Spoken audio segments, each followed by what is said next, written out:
Hi, my name is Tanya and welcome to my small backyard vegetable garden here in central Victoria. This time of year, autumn being my favourite season, it is so busy between sowing seeds and picking produce that is coming in from the garden. Everything seems to be ripening at once. I have so many tomatoes that need picking and doing something with the produce that you do pick. These capsicums I had planned to leave on the bush and let ripen, but I am very keen to get these plants out of the garden and potted up. It was the middle to towards the end of April last year when I moved the capsicums out of the beds into the big tubs up the back, and I felt that it was a little late in doing that. That was the first time that I had done it, and this year I just wanted to get a head start on that and get these ones out of the garden and into some pots so that they can settle in before we get too much cool weather.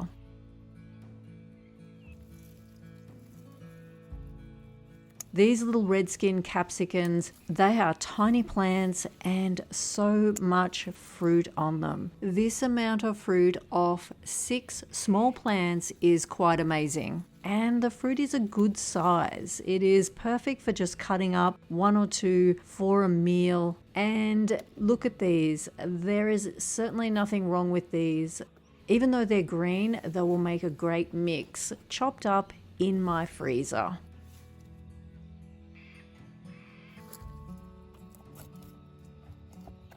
More for Mrs. Possum. She's getting all the ones that have marks.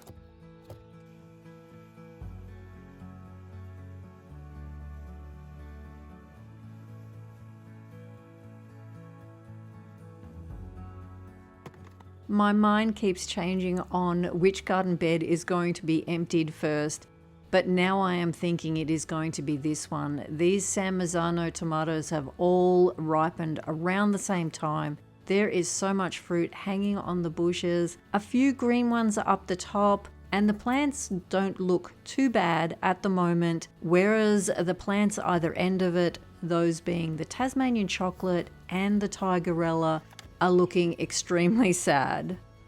The fruit is still perfect on those Tasmanian chocolate. They need to be picked as well, but getting in these San Marzano so that I can get them inside, chopped and into my freezer, ready for winter cooking is high priority. The next lot I'll be doing will be the Roma tomatoes, which are looking very similar. Along the way, we are taste testing, and Hunter is always up for that.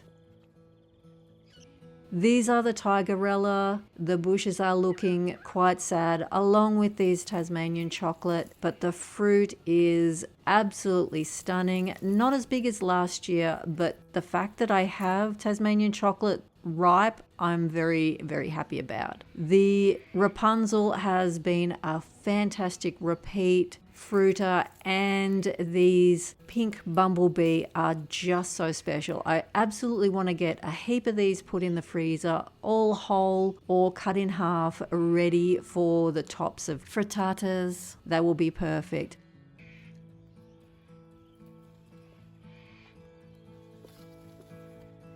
Finally, the Dancing with Smurfs are ripening up. This one not quite ripe yet, but there are some other ripe ones down here. And the strange thing is that between the Dancing with Smurfs, the Indigo Rose, and the Midnight Snack, they all look pretty much the same. So it will have to come down to a taste comparison to decide what I will grow again. Hunter is very keen to take part in the trial, the taste test trial, and he's much happier when they are fully ripe.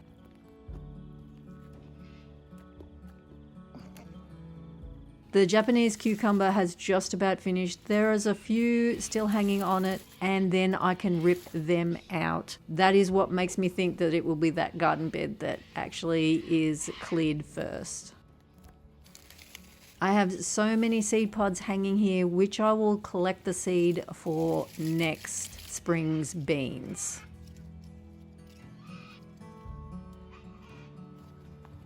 The Thai pink egg is looking so sad as well.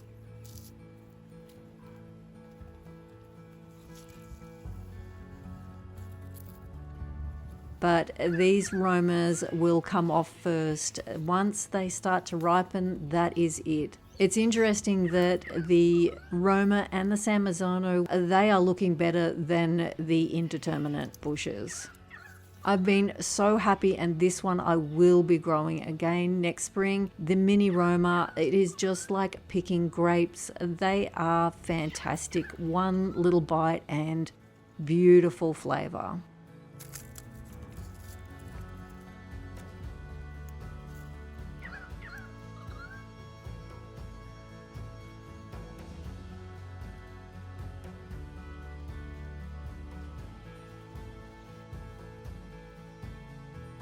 The Muncher burpless cucumbers are just on their last legs, and the yellow snack capsicums I have started shifting out of the beds already.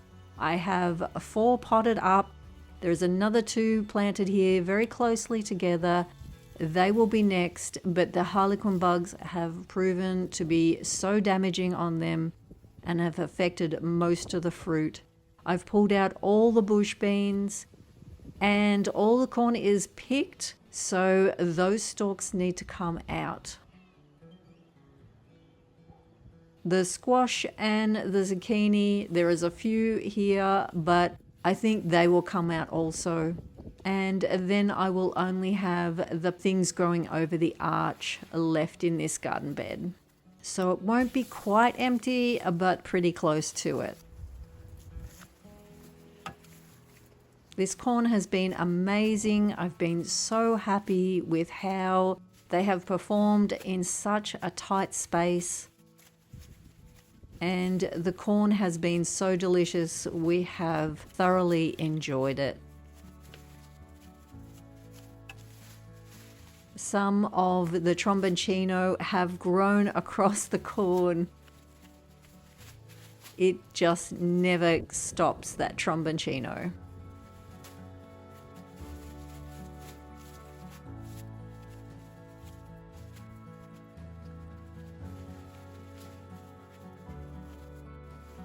I have a fair bit of cutting up and composting, but just when I thought that I had picked all the corn, what a wonderful surprise.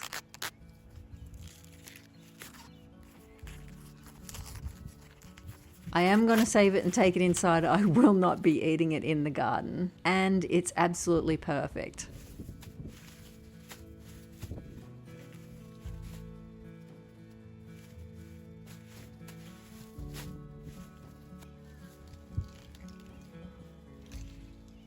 Just picking these zucchini and squash before I pull these out. I'm not going to wait. There are flowers and things still on the bushes, but I am getting rid of them and starting fresh.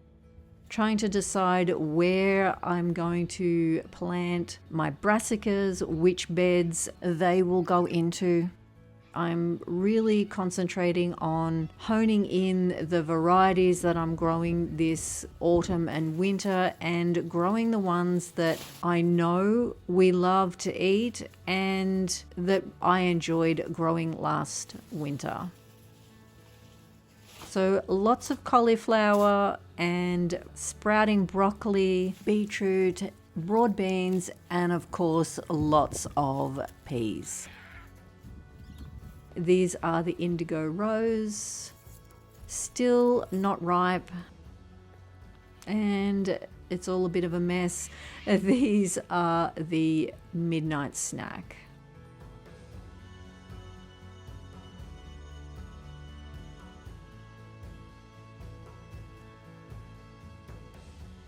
And I was very, very happy with the way that these little capsicums had very quickly came up to fruit in these pots. And I think that might be the way I go this spring and summer. Move the pots around into the garden bed and just leave them in the pots. I'm not quite sure. That's just what I've been thinking about doing now I'm potting them up. And of course, all that will depend on how much space I do have in the garden beds. Things have started to slow down and the leaves are decreasing in these beds. I'm finding a few rock melons hanging around, which I am waiting for the perfect time to trial those. More capsicums along this side here. These are the Redskin also, so they will be going into some terracotta pots. The foliage is very brittle, and as you saw when I picked them on the other side, some of the branches snapped off. My brassicas are loving up here on the table under the net. I have potted on the plants that I got from Bunnings that were the more advanced purple sprouting broccoli. I've potted those on. They were a bit root bound, and so I had to free up those roots before getting them into these terracotta pots.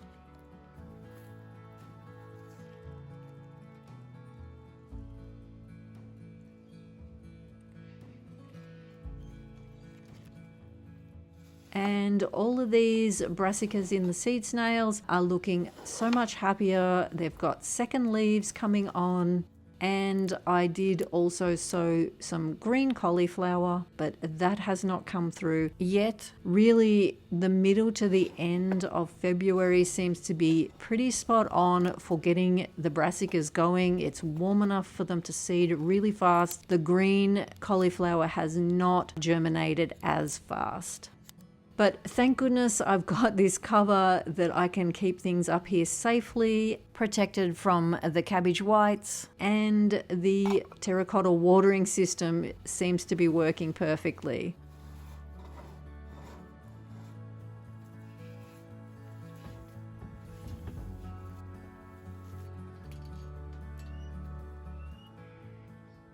The capsicums along here are safe, and Mrs. Possum hasn't tried to raid them. I would hope not, because I am using bribes with her to have her run straight past along the fence down to the compost bins, which I think she seems to love that. The bribes are definitely paying off. So this will be the next decision I have to make about potting these on into something else and maybe turning these tubs back into my carrot tubs. I had been growing all my carrots in these tubs and they seem to work really well.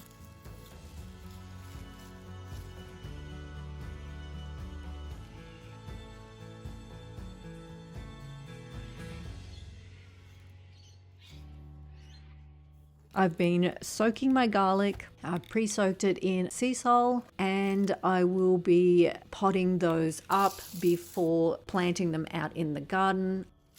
Trialing these with some of the walking onions, just in some toilet rolls to get some going until I get my perennial bed ready. I potted on these beautiful flowers and they were very root bound also, so I had to do the same as I did with the purple sprouting broccoli.